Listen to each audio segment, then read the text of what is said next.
Kembali lagi di MMA, Mertua Menantu, Aku Dong. Kali ini kita datang dengan sebuah tema, yaitu hidup di bawah garis kemiskinan. Wah, itu sebuah hal yang sebenarnya sering jadi pertimbangan dan jadi perdebatan banyak orang di Indonesia ini ya sebenarnya.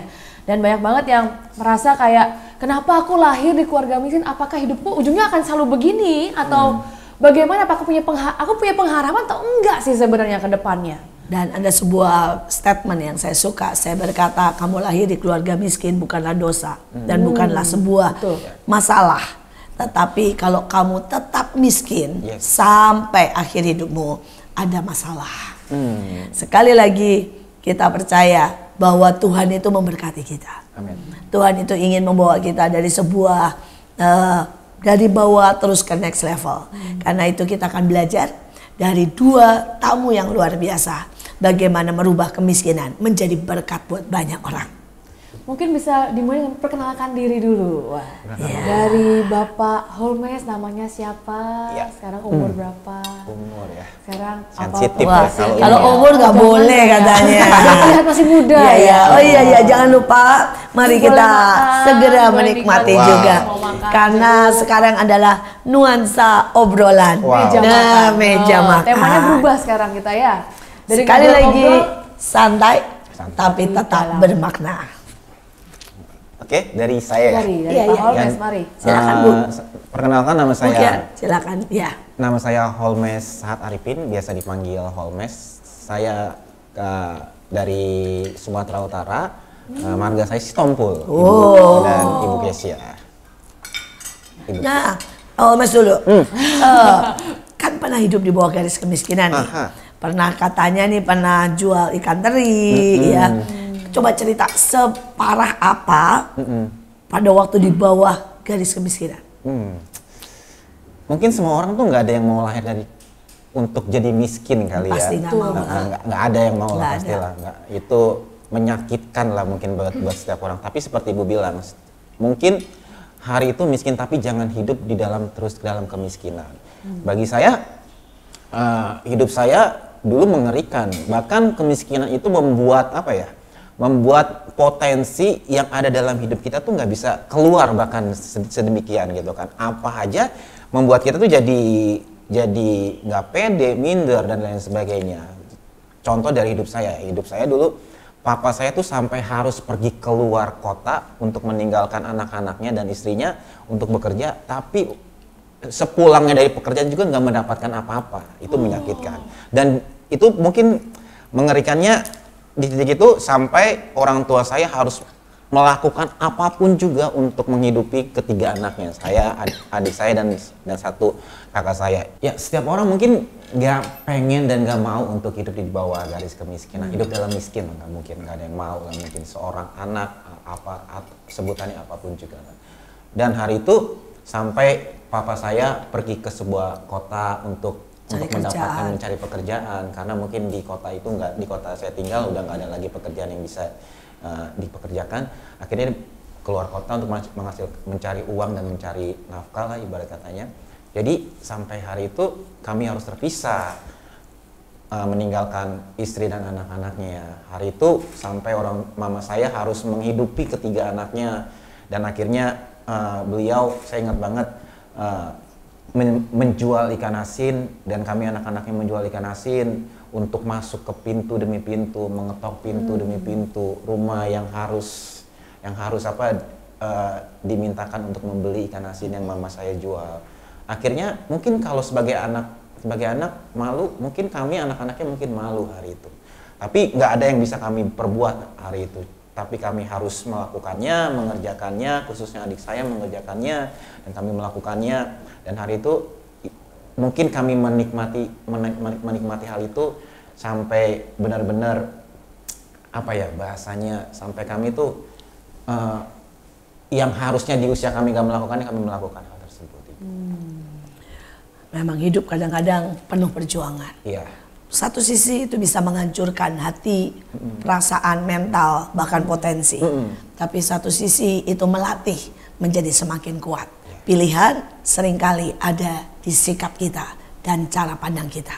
Kita juga bersama dengan tamu yang lain, ya, ibu yang cantik, nah, Ibu Iren, dan dia juga pernah menghadapi atau hidup di bawah mepet, ya.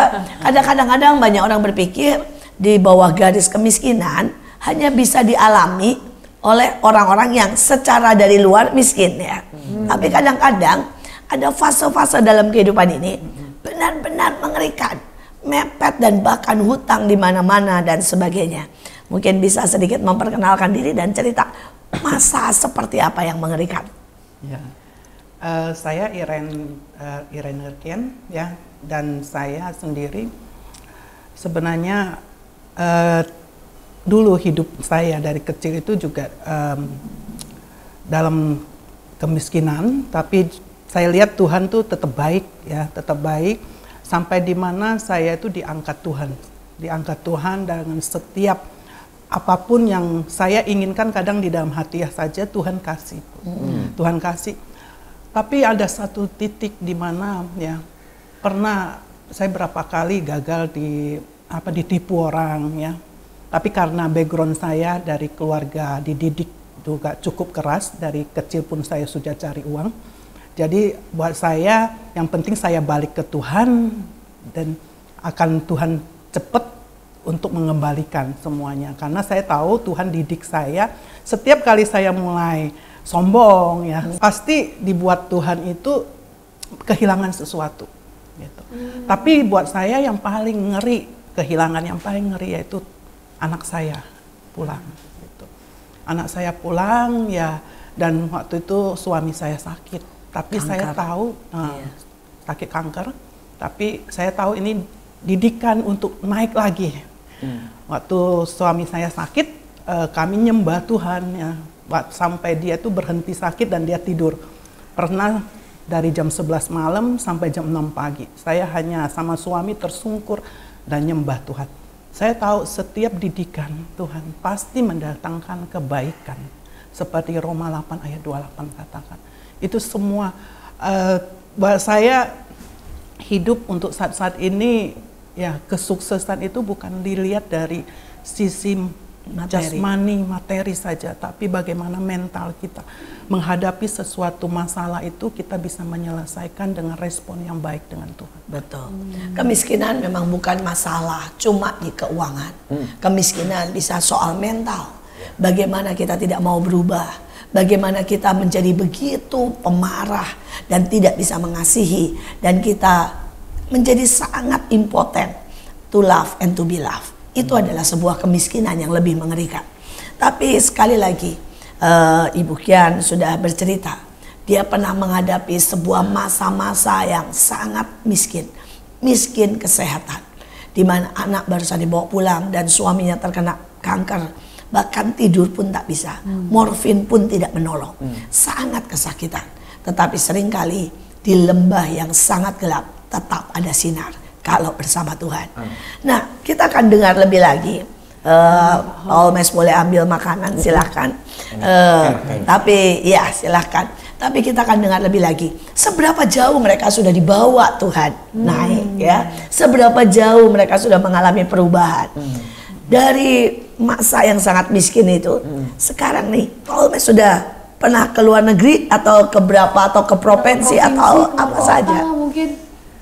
Mungkin saya dulu bermimpi untuk naik pesawat aja nggak bisa bermimpi kali ya. Kalau untuk jualan ikan asin, iya, ya. Kalau nonton di TV gitu ya, lihat troli diantar itu kapan Tuhan yang ke tempat itu gitu kan, seperti itu.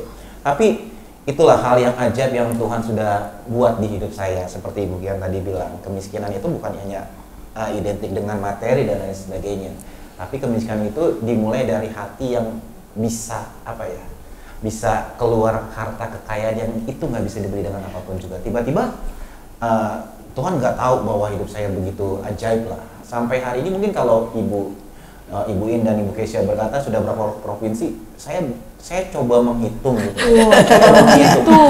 Coba loh, sampai udah nggak tahu. Coba menghitung. Saya cuma menghitung. Rupanya Tuhan mungkin hampir semua provinsi yang ada di Indonesia saya pernah. Setiap pulau sudah pasti ya. Pasti sudah pulau. Sumatera pasti sudah. Sudah itu semua. Kalimantan sudah. Sulawesi juga sudah. Sulawesi sudah hampir semua. Bali? Bali sudah. Wah. Yang ujung di ujung Papua? Ujung Papua. Papua sudah. Ya ampun, sudah genap semuanya nih. Aduh, ke luar negeri juga sudah pernah? Wah, ke luar negeri mungkin antara 12 sampai 15 negara saya sudah pernah. Boleh disebutin ya mungkin beberapa tempat yang ingat. Yang paling dekat mungkin Malaysia, Singapura. Paling dekat tuh paling dekat loh. Nepal, mungkin terakhir ke Eropa, ke Ukraina, Rusia. Mungkin dan lain sebagainya. Nah, nih Ukraina ya. sedang kapan terakhir ya ke Ukraina? Ini sedang heboh ini. Terakhir itu mungkin 1 tahun yang lalu, pas tanggal 24 saya masuk Ukraina. Terakhir saya pulang sekitar tanggal 1 Maret saya baru pulang. Jadi baru 1 tahun yang lalu ya. Makanya, dan gimana ini ceritanya? Pada waktu itu memang sudah tegang antara Ukraina dan Rusia. Tegang itu mungkin kalau saya lihat, saya baca sejarahnya ya, itu dari mulai tahun 2012 Ibu. Udah heboh. Udah mulai gontok-gontokan dan lain sebagainya. Tapi waktu saya kemarin ke sana pun itu sudah tentara sudah di mana-mana sebenarnya. Makanya dari dua-dua pihak. Dari pihak Rusia yang paling lebih banyak kayak gitu kan, di perbatasan. Makanya waktu saya baca berita, tempat-tempat yang saya datengin kebetulan saya ke sana semua rata-rata. Ke Chernobyl, ke Kharkiv perbatasan dan lain sebagainya, ke Kiev. Jadi saya tahu banget tempat-tempat yang hari ini diduduki Rusia. Saya bilang, wow Tuhan, itu ajaib ya, saya pernah ke sana. Dan hari itu kebetulan saya berdoa di sana. Dan berdoa buat Rusia juga ya, dan Ukraina sekaligus. Iya. Wah, luar biasa. Saya dengar-dengar dulu tuh tinggalnya sampai di gubuk, bener ya? Wah. Bener nggak sih? Ini hal yang paling sangat menyakitkan. Waduh, gimana ini? Itu di gubuk itu saya sampai malu mungkin sama teman-teman saya ya. Sampai saya nggak berani menunjukkan rumah saya. Tanahnya besar, emang lumayan besar. Tapi itu benar-benar gubuk. Benar-benar gubuk kayak apa ya? Mungkin bukan triplek, gubuk lah ya mungkin hari ini ya. Kalau kita pernah dari bambu yang bolong-bolong itu ya. Bambu yang bolong-bolong itu. Karena saya pernah tinggal begitu. Saya pernah tinggal. Enaknya apa? Enaknya kalau malam adem ya. Enaknya kalau malam adem. Tapi ya itu Tuhan memproses hidup saya di tempat itulah. Saya tuh teman saya sampai ke rumah, saya sampai ngumpet dan gak berani untuk keluar. Itu sisi keminderan seperti tadi saya bilang. Sisi kemiskinan itu mematikan semua potensi yang ada dalam hidup kita, mematikan semua yang Tuhan beri dalam hidup kita, sampai kita dibuat kita nggak bisa, seakan-akan kita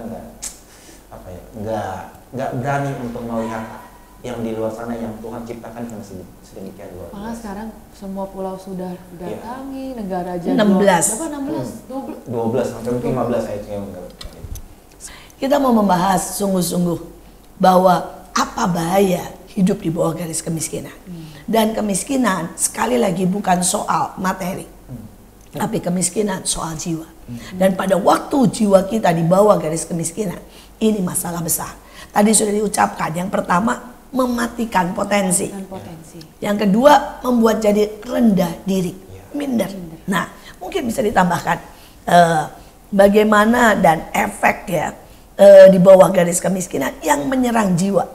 Dan ini yang bahaya. Ini yang membuat kita tidak bisa bertumbuh, kita tidak bisa berubah. Bahkan ada orang yang terjebak dalam kemiskinan seumur hidupnya. Karena apa? Mentalnya yang miskin. Ya, untuk cara pandangnya Bu, biasanya kalau di dalam kemiskinan kita sudah merasa kita nggak mungkin. Kayak tadi Holmes katakan, saya udah nggak mungkin pergi ke luar negeri ya. Mimpi pun tak berani istilahnya. Itu yang seringkali menghambat kita itu untuk bisa maju lagi gitu. Lalu akhirnya ujungnya efeknya jadi malas melakukan sesuatu. Karena udah nggak percaya. Ya karena setiap hari mereka lihat kemiskinan yang terjadi dari keluarganya, dari orang tuanya gitu. Nah, bagaimana pada waktu orang tua Ibu Kian mendidik supaya anaknya tidak minder, marah ya dengan kemiskinan atau kemudian menjauhi orang kaya, tapi justru berani bangkit, itu waktu itu apa value-value yang ditanamkan? Saya lihat dari karakter mama saya ya yang cukup kerja keras ya untuk kerja ya, dan papa saya juga gitu. Jadi itu membuat saya tuh lihat sosok di mana saya mau membanggakan orang tua sebenarnya. Jadi saya dari seluruh keluarga itu saya sendiri yang sampai S1. Yang lainnya tuh sampai SMA saja, dan itu kita kalau dari daerah ke Jakarta cuman modalnya hanya tiket. Lalu saya sendiri, saya ingat banget waktu saya dari sekolah SMA, saya tuh cuma dikasih uang dari paman malah, ya modal saya 50.000. Nah, jadi sama tiket. Jadi kami itu semua berjuang di Jakarta itu ya mau berhasil nggak berhasil ya kamu yang menentukan, gitu. Itu sih Bu.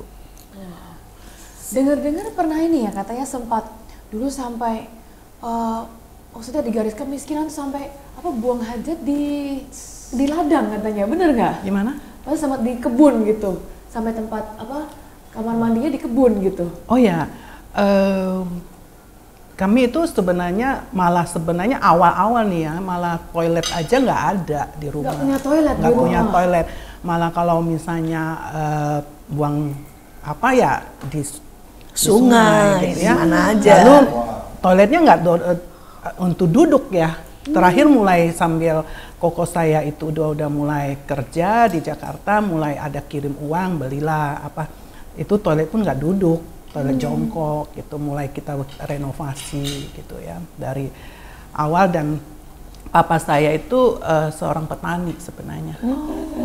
Jadi seorang petani, dia itu ada ladang lah ya yang dekat rumah. Ya sebenarnya ya dari hasil yang kita keluarkan itu dibuat siram jadi pupuk. Jadi pupuk. Nah, itu buat kita satu daerah itu bisa waktu mau nyiram pupuk itu wah wangi sekali itu ya. Jadi memang kata dari buang hajat itu ya, itu dijadikan diolah jadi pupuk lagi gitu ya buat pupuk. Bertani. Perjuangan memang tidak pernah mudah. Tapi saya belajar dari ayah saya. Ayah saya itu tidak pernah berkata bahwa kita miskin. Dan itu mungkin sesuatu yang penting. Jadi kami juga, saya pernah mengalami masa-masa di bawah garis kemiskinan. Tinggal di pinggir sungai. Dan kemudian kalau zaman dulu istilahnya namanya gedek. Ya gubuk yang tadi ya, bambu yang lubang-lubang itu. Kami tinggal seperti itu. Tapi ayah saya itu punya yang ajaib. Dia selalu bilang gini, kita tidak miskin. Tapi kita sedang dididik. Nah, ya, dididik. Dan dia bilang karena inilah kemiskinan. Kalau ayah saya berkata ya, masa-masa berat seperti ini membuat kita jadi kreatif, membuat kita jadi kerja keras, membuat kita jadi belajar untuk menghargai apapun.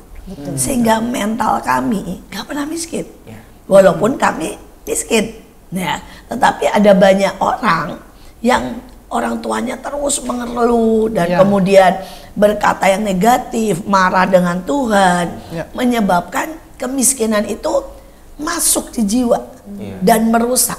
Nah, sekali lagi kemiskinan bukan hanya di dalam apa yang di luar, tapi yang paling berbahaya adalah apa yang di dalam. Nah, sekali lagi balik kepada Holmes nih. Mungkin bisa cerita bagaimana mengeluarkan kemiskinan yang di dalam. Kan saya dengar nih keminderannya ya, nggak pernah berani nemuin temen, sembunyi ya. Terus merasa jelek, merasa nggak mampu, merasa segala macam. Tapi bagaimana waktu itu kamu bisa keluar dari kemiskinan yang di dalam ya, sampai hari ini bisa berdiri di depan, sukses ke negara-negara ya. Waktu itu sempat istilahnya nyanyi, main keyboard di Rusia ya, nah di online ke seluruh. Ini gimana ini keluar dari kemiskinan? Saya percaya begini, Ibu Iin dan Ibu Kesia, segala sesuatu itu dimulai yang tadi Ibu bilang, kemiskinan itu dari dalam sebenarnya. Iya, betul. Tergantung apa yang cara pandang kita menilai. Sampai hari ini saya masih ingat banget, ada satu hal yang sampai hari ini saya nggak bisa lupakan dari mama saya. Waktu mama saya hidup, setiap hari, hampir setiap hari, beliau selalu ke depan rumah, berdiri di pagar. Waktu saya ngantar saya sekolah, setiap hari, hampir setiap hari dia akan tumpang tangan. Waktu saya jalan dari pagar, dia tetap tumpang tangan di rumah. Tapi setiap kali saya keluar dari pagar rumah, antara pintu rumah, dia akan selalu tumpang tangan dan doain saya. Saya selalu ingat itu, sampai hari ini pun mukanya masih saya ingat waktu dia angkat tangan untuk doain saya. Dan saya percaya itu kuasa, Doa tidak pernah doa sia-sia. tidak pernah Betul. sia-sia. Dan itu yang terus merubah. Mungkin di hidup kita ada hal-hal yang kotor, tiba-tiba setiap hari disirami dengan air bersih, disirami dengan air bersih, disirami dengan air bersih, air bersih. Akhirnya kotoran itu akan keluar dengan sendirinya. Seperti itu. Dan yang membuat mental saya adalah saya percaya setiap orang itu diciptakan Tuhan hasil the best yang Tuhan ciptakan masing-masing pribadi seseorang. Wow. Jadi jangan pernah jangan pernah merasa nggak mampu, jangan pernah orang lain lebih baik dari kita.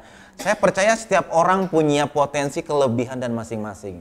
Ubah hal-hal negatif yang ada dalam hidupmu, perjalanan mungkin yang kotor, yang rusak, yang di masa lalu yang nggak baik dan nggak benar, kemiskinan dan hal-hal apapun juga. Waktu kita memperkatakan, waktu kita mengucapkan hal-hal positif, tiba-tiba itu merubah cara pandang, sudut pandang yang ada dalam diri kita. Sama seperti hal gelas ini mungkin ya.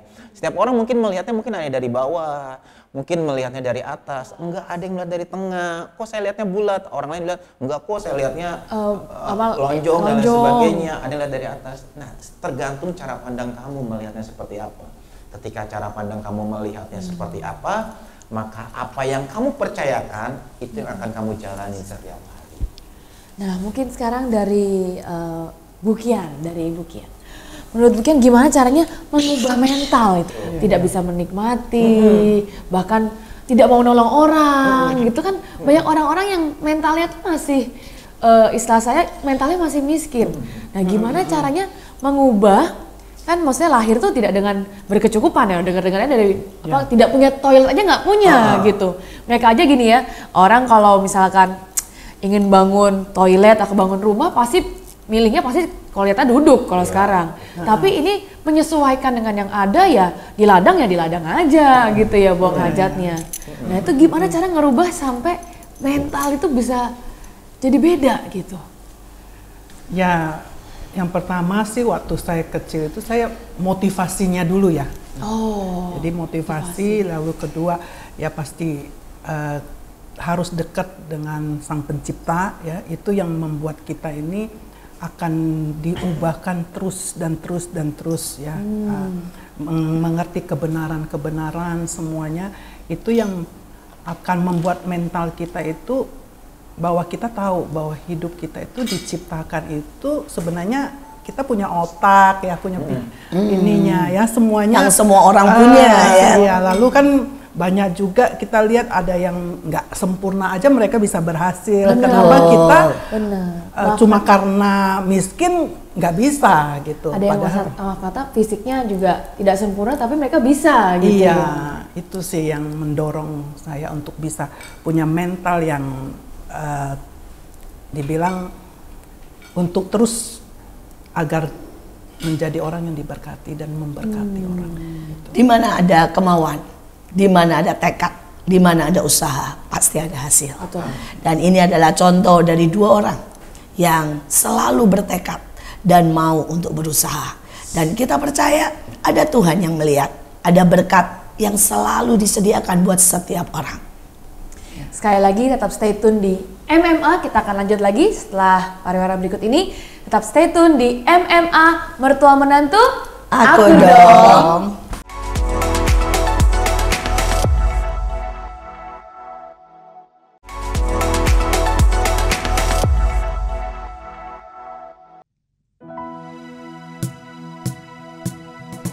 Kau bisa patahkan kakiku, tapi tidak mimpi-mimpiku. Kau bisa lumpuhkan tanganku, tapi tidak mimpi-mimpiku. Kau bisa merebut senyumku, tapi sungguh tak akan lama. Kau bisa merobek hatiku, tapi aku tahu obatnya. Manusia kuat itu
kembali lagi di MMA, Mertua Menantu, Aku Dong.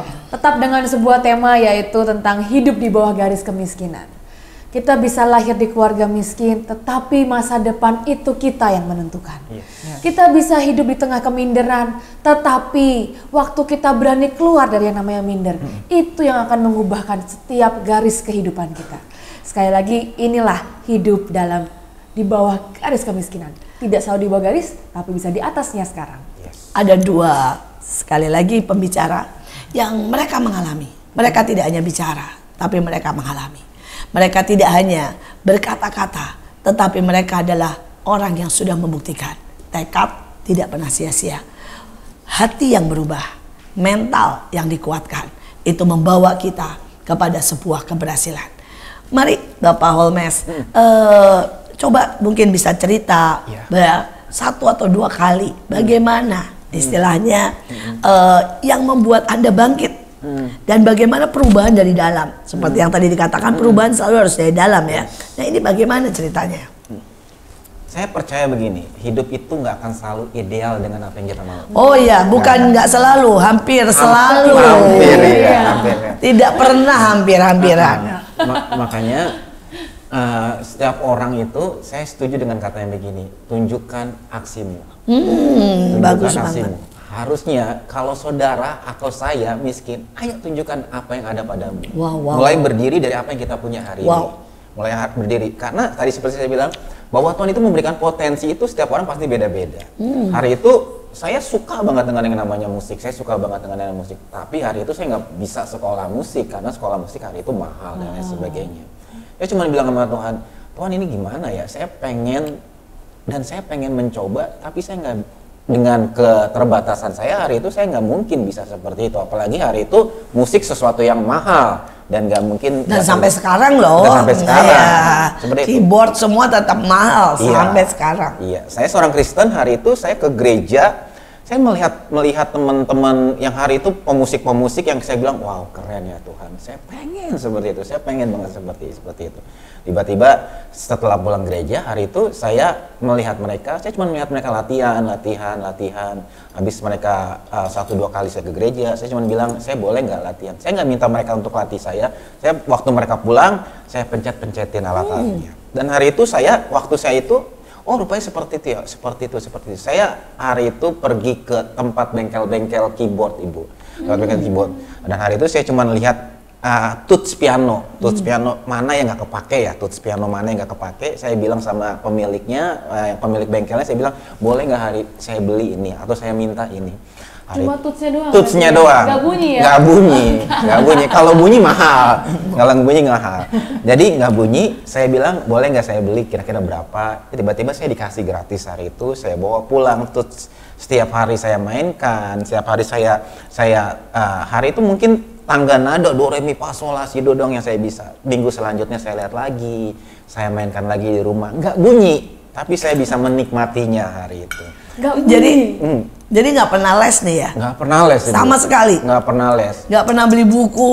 Nggak pernah beli buku. Mungkin hari ini dulu nggak seperti sekarang ya Ibu. Orang tinggal pencet YouTube mungkin bisa belajar. Ya itu belum ada ya? Belum ada. Dan hari itu mungkin orang akan menutup semua talenta yang ada di dalam dirinya supaya nggak bisa orang lain pelajarin seperti itu. Harus bayar. Dan hari itu saya cuma melihat kiri kanan sampai akhirnya saya belajar sampai ada satu kesempatan, tiba-tiba pemain yang nggak masuk, pemain yang nggak datang, tiba-tiba dibilang, kamu main nggak? Tiba-tiba saya main dengan keterbatasan, malu dilatih orang, salah chord, salah kunci, salah segala, dihina mungkin hari itu. Tiba-tiba segala sesuatu mungkin nggak akan ideal lah, pastilah.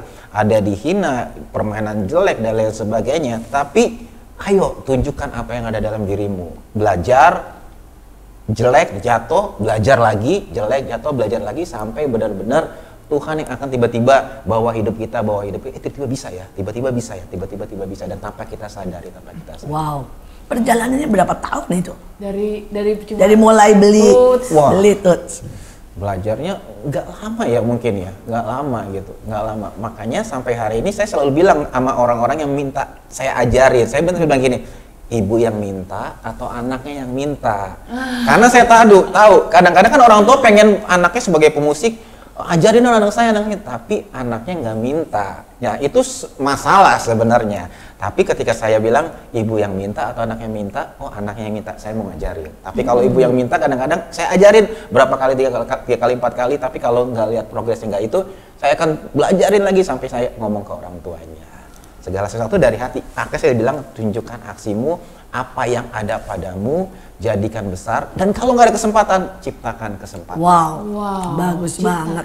Ciptakan kesempatan. Dan soal kecil loh, ya, musik atau apapun ternyata bisa membawa berkat yang luar biasa ya. Berkat yang luar biasa. Bisa merubah mental, Betul. merubah hidup, Betul. merubah istilahnya status ekonomi. Betul. Sekarang dari Ibu Kiat, step apa nih yang membuat kita keluar, ya? Dari saya berani bermimpi. Jadi saya berani bermimpi walaupun dari orang tua saya bilang nggak mungkin kamu bisa Oh, kuliah. jadi orang tua malah bilang nggak mungkin. Karena memang kan semua hanya tamat SMA, tapi saya berani bermimpi. Saya tahu pasti ada satu sahabat yang akan membantu saya. Ya. Jadi akhirnya saya berani bermimpi untuk biar keluar dari semua kemiskinan. Justru saya agak membanggakan orang tua saya. Dan itulah yang membuat saya itu bisa keluar dari semuanya itu sih, Bu. Dan waktu dulu saya itu dari kecil ya, saya udah diajarin untuk cari uang sebenarnya dari mama saya. Lalu saya Contohnya apa nih waktu kecil yang mesti cari uang? Saya tuh bikin es lilin, kan di kampung itu kan ada pohon kelapa. Saya ambil kelapa sendiri, saya parut sendiri, saya bikin sendiri, lalu saya bawa ke sekolah, itu masih SD. Waktu itu Es lilin itu yang pakai garam ya? yang bukan, yang Plastik. es yang manis. Iya, maksudnya cara bikinnya bukan di kulkas kan? Atau di kulkas? Di kulkas, di freezer, di freezer. Jadi titip orang atau hari itu sudah punya kulkas? Oh, hari itu udah punya kulkas gitu. Jadi saya jual ke sekolah, sama saya titip ke toko-toko gitu ya. Dan kalau di sekolah itu waktu itu nggak boleh jualan. Saya biasanya ngumpetin di hutan dulu. Saya ngumpetin di hutan, nanti waktu istirahat saya panggil teman-teman, ayo sini beli gitu ya. Dari situlah saya sampai sekarang terlatih, Bu. Mau Ngumpetin jangan-jangan. Bukan, saya terlatih, jadi jam berapapun kerja ya buat saya bisa gitu. Karena dari kecil saya sudah dilatih untuk mikir bagaimana survive ya, untuk bisa mandiri untuk semuanya sih. Ya, kadang-kadang kemiskinan tidak hanya punya efek negatif, tetapi justru melatih kita lebih tekun ya, melatih Kreatif. kita lebih cerdik, kreatif, ya. Dari kelapa di kebun berubah menjadi es lilin. Nah, sekali lagi, setiap pengalaman jangan biarkan itu menjadi sebuah kepahitan. Tapi pengalaman harus dipelajari, pengalaman harus dibagikan, pengalaman harus diobservasi supaya kita terus bertumbuh. Ada lagi nggak pengalaman dari khususnya yang merubah mental? Tadi kan aksi ya. Nah, sekarang bagaimana merubah mental? Karena kadang-kadang kan mental itu bisa nggak berubah loh. Ada orang kaya yang mentalnya tetap miskin. Ya, ada orang yang istilahnya sudah sekarang mungkin punya mobil, tetapi disenggol aja marah-marah maki-maki. Karena menurut saya mentalnya miskin itu. Nah, bagaimana nih untuk merubah mental dari mental miskin menjadi mental kaya? Dan ngomong-ngomong, menurutmu mental kaya ini apa? Mental kaya. Ada orang bilang duitnya banyak. Saya pernah di suatu provinsi tinggal 3 bulan. Saya di suatu provinsi itu ada orang kaya, sangat kaya banget, dibilang kaya. Tapi ini orang takut banget karena mengalami mungkin uangnya tidak dengan uang yang halal, dan akhirnya dia menyewa sebuah bodyguard, dan tiba-tiba bodyguard ini ikut kemanapun, sampai ke kamar tidurnya bodyguardnya ikut. Takut karena takut diserang, takut mati dan lain sebagainya. Tiba-tiba yang orang kaya ini bodyguardnya itu disuruh tidur di kasurnya, Dan yang apa? Yang orang kaya ini tidur di lantai supaya ampun. kelihatan itu bodyguardnya. Jadi kalau ada yang ada yang mau bunuh, ada yang mau bunuh, yang dibunuh bodyguardnya duluan. Yang di kasur. Iya, Wow. di kasur duluan. Mental miskin itu apa ya? Mengerikan ya? Mengerikan. Jadi Itu bisa sampai sebegitu. sampai seperti Jadi dia tidurnya itu. di lantai? Di lantai. Yang- Padahal dia kaya, dia punya segalanya, tapi dia nggak bisa menikmati semuanya. Kadang-kadang kita pengen kaya, padahal tanpa kita sadari kita hari ini udah kaya dengan segala sesuatu. Berarti sebenarnya mental kaya itu waktu kamu bisa menikmati, Menikmati yang kamu semuanya. miliki. Dengan bahasa lain mungkin Yang tidak ideal. Yes. Menikmati yang mungkin tidak ideal. Betul. Karunia menikmati di saat butuh sesuatu, tiba-tiba dapatkan sesuatu. Di saat kita pengen ke suatu negara, tiba-tiba diberkati dan Ke kita 16 bisa masuk negara. ke negara tersebut. Mental kaya itu apa ya? Yang tadi seperti saya bilang, ciptakan sesuatu dengan mimpi seperti yang Ibu Kian bilang, benar banget sih. Saya sampai hari ini waktu saya menginginkan sebuah rumah, saya taruh di pintu kamar saya gambar rumah tersebut. Waktu saya menginginkan sebuah mobil, hari itu saya menginginkan mobil. Kenapa tuh saya nggak menginginkan mobil yang lebih bagus ya hari itu? Makanya saya berpikir seperti itu, saya taruh di kamar saya. Dan hampir setiap hari waktu saya keluar kamar saya tumpang tangani di situ, saya doain di situ, saya pakai apa ya, rasa percaya yang ada dalam diri saya, dan saya ucapkan, saya perkatakan, saya ucapkan, saya perkatakan. Tiba-tiba itu merubah mental yang kelihatannya miskin dan tiba-tiba terjadi dengan begitu dahsyat dan begitu yang ajaib. Rupanya kemiskinan itu harus apa ya? Harus dirubah dengan hal-hal yang kelihatannya mustahil, tapi tiba-tiba terbuka. Hari itu saya kecelakaan. Saya ingat banget saya kecelakaan. Saya pernah ngalamin kecelakaan, dan mungkin hari itu saya seperti orang mati kali ya. Saya seperti orang mati. Saya ya deket hari itu kenakalan anak-anak lah. Saya mau lulus SMP yang tadi yang rumah saya yang gubuk itu. Jadi setiap hari saya harus numpang ke teman saya untuk naik motor. Tiba-tiba waktu catur wulan, zaman saya itu catur wulan 1, catur wulan 2, catur wulan 3. Belum semester, bukan seperti hari ini. Tiba-tiba waktu pulang masih catur wulan, masih ujian panas hari itu. Tiba-tiba saya kecelakaan, teman saya karena saya ikut, ya kita tiba-tiba balap-balapan yang sedikit nggak jelas lah gitu kan. Tiba-tiba saya terjatuh, dan itu saya sampai ditempatin di jalan tuh nggak ada yang berani megang saya sampai sekitar 3 jam, sampai mama saya teriak-teriak di jalan. Wah, sampai mama saya teriak-teriak di jalan, dipikirnya saya udah mati hari itu. Tapi ini yang saya lihat. Mungkin teman-teman kalau nonton di film-film sinetron Korea ataupun seperti itu rupanya. Saya baru sadar waktu saya ngalamin kecelakaan itu, roh saya bisa benar-benar lihat mama saya lagi nangis-nangis. Padahal saya lagi tersungkur. Saya bisa lihat bisa lihat, dan saya bisa ngerasakan, wow, itu aku di sini mah, tapi saya ngelihat mama saya nangis-nangis di jalan sampai kayak orang gila sampai gitu. Makanya saya sampai hari ini ada satu klinik yang di dekat sekitaran sini.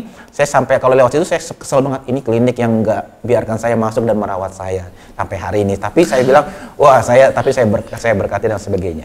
Tapi saya sadar rupanya titik balik sebuah yang membuat bisa merubah saya waktu saya melihat mama saya nggak bisa melakukan apa-apa dan membawa saya ke rumah sakit untuk membiayai saya hari itu. Waktu hari itu saya lihat mama saya menangis di jalan, saya cuma bilang, saya harus bisa berubah, saya harus bisa saya harus bisa memiliki ini,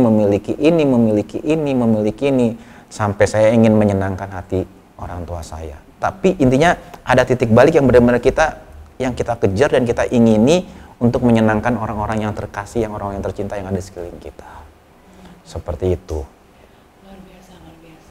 Jadi sebenarnya waktu kita bertekad ya, kita melihat ternyata aku nggak bisa begini terus. Nggak bisa begini terus. Itu tiba-tiba mengubah cara pandang kita gitu ya. Waktu kita bilang, wah mental kaya itu bahkan orang kaya aja tidurnya nggak nyenyak nih dia nih. Nggak bisa menikmati. Tidur di lantai itu kan sama bodyguardnya gitu ya. Jadi waktu kita bisa bersyukur, kita bisa menikmati yang mungkin katanya belum ideal gitu dalam hidup kita. Itu ternyata mental yang kaya. Ternyata tuh mental yang kaya, bukan soal materi ternyata mental itu. Kalau menurut saya mental yang kaya juga pada waktu kita bisa memberi. Kadang semakin kita memberi, banyak orang, maka tiba-tiba kebahagiaan itu mengalir dari hidup kita. Dan pada waktu ilmu itu tidak disimpan, tapi ilmu dibagikan. Ya, itu tiba-tiba berfungsi dan berlipat kali ganda. Ya, sekali lagi apapun dalam hidup kita. Saya belajar dari ibu saya. Ibu saya, kami semuanya dari keluarga yang tidak terlalu mampu. Dan ibu saya itu dari kecil, umur 9 tahun sudah ditinggal ibunya. Umur 11 tahun ditinggal ayahnya. Jadi benar-benar yatim piatu. Tetapi dia tidak pernah berhenti memberi. Istilahnya nih, setiap pakaian kami, setiap minggu dia tanya, ada nggak yang bisa dikasih ke seseorang? Ya.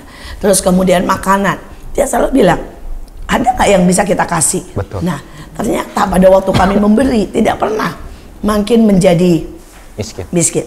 Kita makin diberkati. Wow. Nah, sekarang dari pihak Ibu Kian, apa itu mental kaya dan bagaimana nih merubah mental miskin jadi kaya? Ya, itu benar sekali ya Bu. Sebenarnya kalau boleh dibilang saya karena dari keluarganya, dulu aja baju bekas sebenarnya kalau dibawa pulang sama mama dijual gitu. Oh iya, betul. Kalau bisa diolah ya. Sama mama saya juga begitu. Tapi waktu Kalau nggak dikasih dijual, pokoknya pilihannya itu tuh. Saya berani melangkah ya untuk memberi sih Bu, memberi. Lalu saya beberapa kali bikin kayak ya pasar murah gitu ya. Ternyata waktu kita bisa memberi itu ada satu kebahagiaan yang berbeda gitu. Lalu malah bisa ngucap syukur ngelihat orang kita lebih bisa ya memberi gitu, memberi kesempatan. Tuhan memberi kesempatan buat kita memberi gitu. Waktu itu lagi waktu COVID-nya gitu ya Bu ya, awal-awal saya berani melangkah. Saya tahu seberapa yang ada di saya. Sampai waktu itu sampai suami saya ketawa. Kamu dan saya Indomie apa ada yang ada saya bagikan ya, waktu itu saya bagikan. Lalu suruh perkatakan ya untuk mengucap syukur kan. Buat saya ini satu kebahagiaan gitu loh Bu, untuk memberi ya. Itu yang membuat kita bisa keluar dari mental kemiskinan. Bukan hanya menerima terus, tapi ada berapapun kamu bisa memberi itu justru akan dilipat ganda.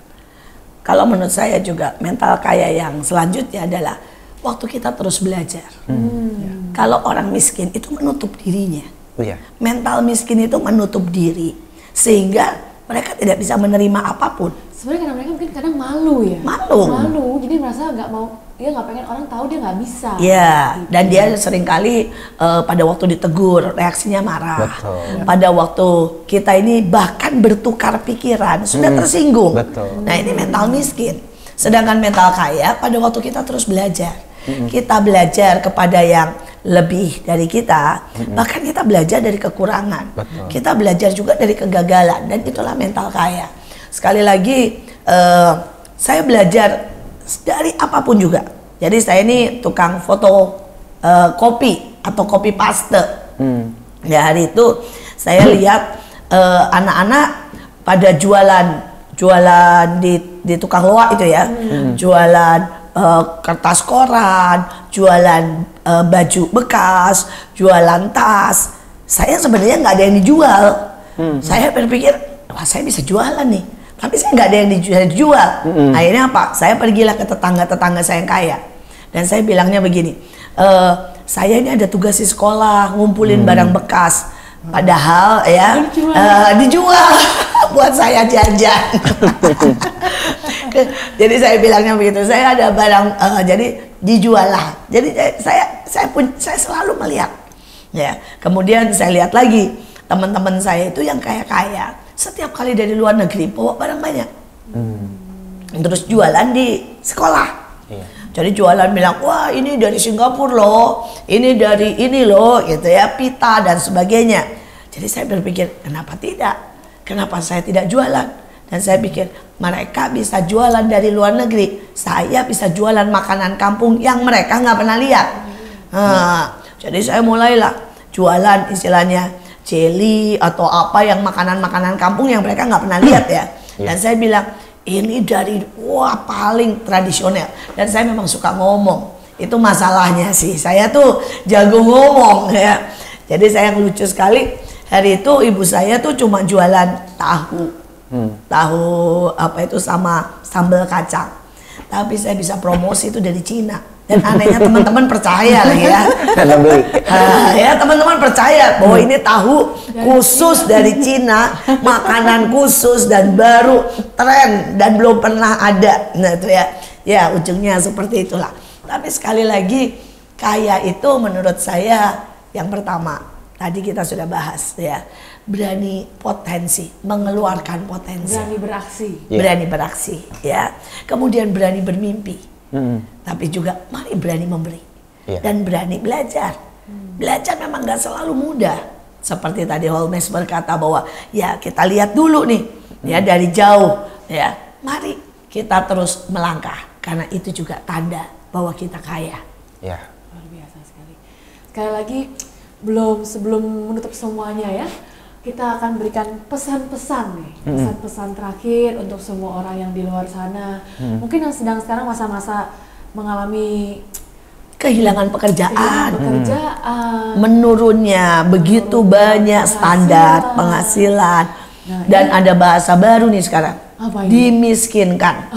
Ya, kenapa dimiskinkan? Orang banyak terjebak main judi online, ya, terus kemudian pinjaman online dan tanpa mereka sadar mereka dimiskinkan.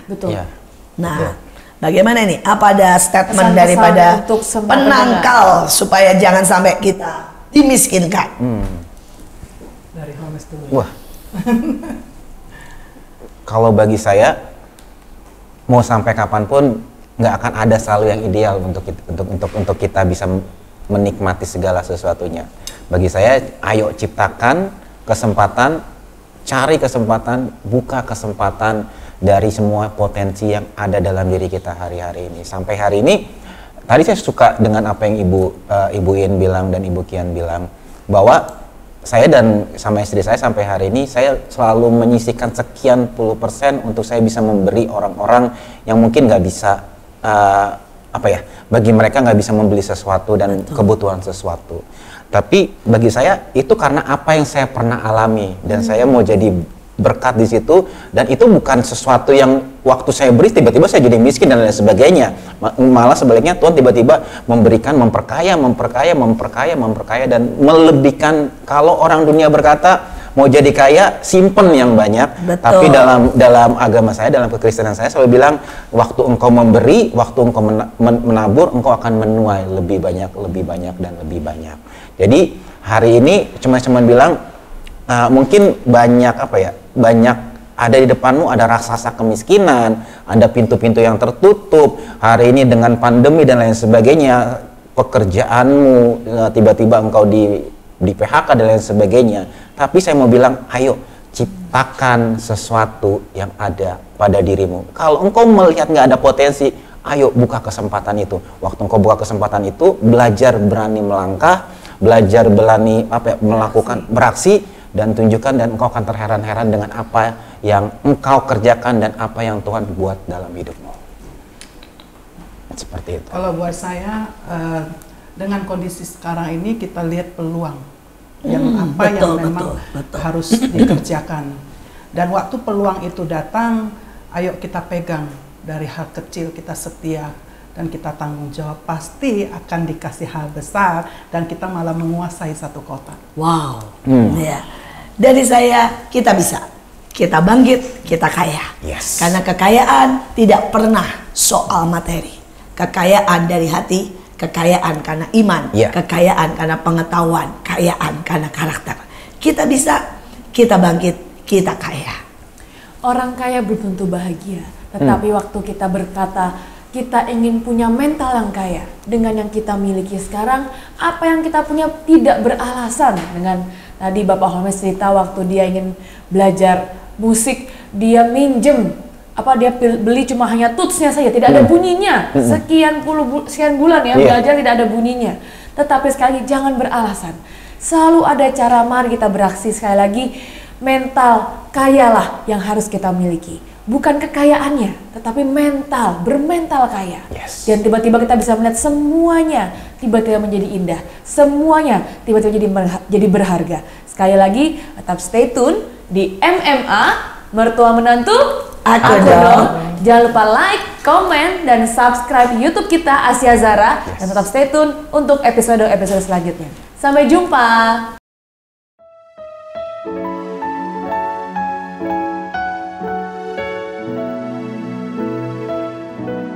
Kau Tuhan, penolong dalam hidupku. Ku percaya hanya kepadamu. Kau pegang tanganku dan tuntun langkahku. Yesus, Kau perlindunganku. Kau Tuhan, kekuatan dalam hidupku, penolongku dalam kesesakan. Kau gunung batuku dan pertahananku. Yesus, Kau kemenanganku. Yesus, padamu ku berseru. Kaulah penyelamatku. Terpujilah Kau Tuhanku. Mulutku memuji namamu sepanjang umur hidupku. Terpujilah Kau Tuhanku di atas segalanya.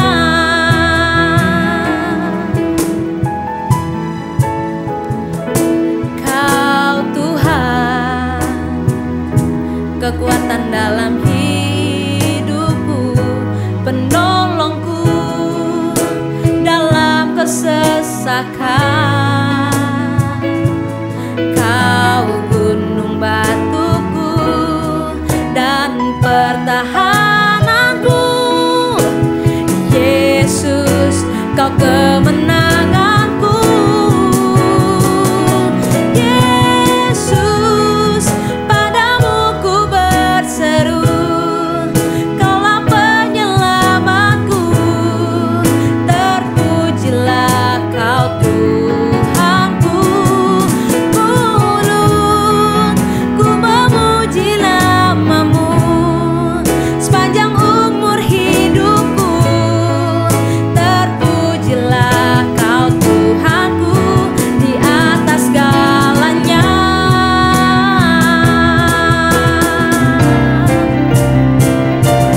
Yesus, padamu ku berseru. Kaulah penyelamatku. Terpujilah Kau Tuhanku. Mulutku memuji namamu sepanjang umur hidupku. Terpujilah Kau Tuhanku di atas segalanya. Oh, di atas segalanya.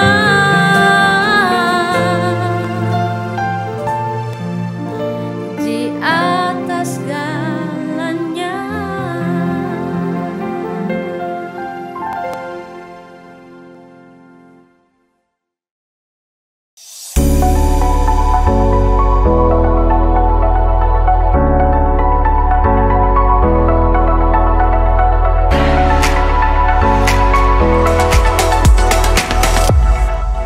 Hidupku, terpujilah Kau Tuhanku di atas segalanya. Oh, di atas segalanya.